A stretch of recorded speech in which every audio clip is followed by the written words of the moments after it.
Hi, I'm Dave. I'm the Director of Facilities for SingleHop Data Center Operations, and I'm on location at our first ever European data center.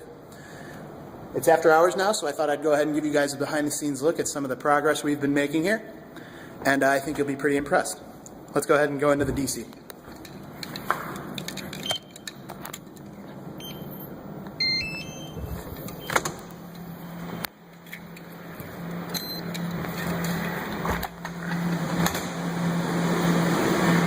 Now, upon walking into our data center, one of the first things you'll notice is the shroud built above all of our cabinets here.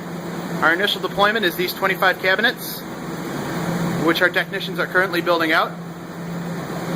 And it's a nice airtight enclosure, which will save us on our energy costs and make our cooling as efficient as it can be. So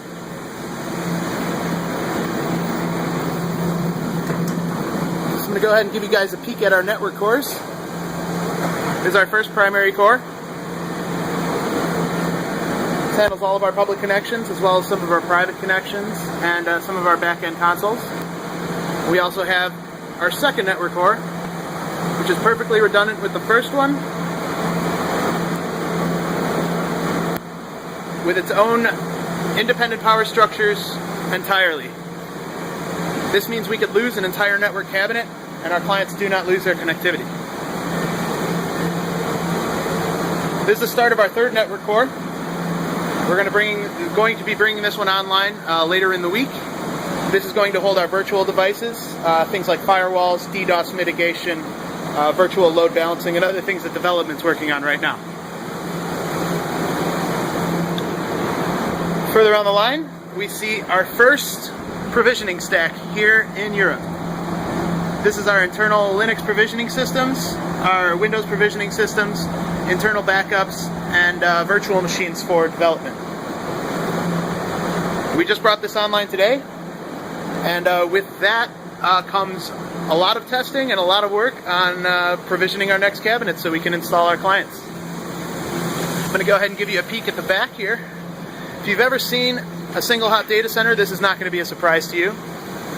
But we employ the same redundancies here to take full advantage of both of our redundant cores. Every cabinet has dual active PDUs, so if your server has a dual PSU configuration, it's going to be on separate PDUs, which both have their own separate UPS generator and backup power structures. So essentially your server should never go down if you have more than one PSU. Same thing goes for our switches. Every single switch, our public, our private, and our console switches, all have connections going straight to Core 1 as well as Core 2.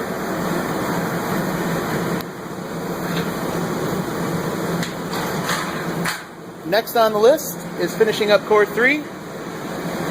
Got some more internal servers to install, and from then on, this cabinet, this cabinet, this cabinet, this cabinet, this cabinet, this cabinet, this cabinet, and the rest of the room, so we can install all of our happy clients here. Hope this has been interesting for you guys. We're going to keep working, and hope to see your servers installed in Amsterdam, SingleHop.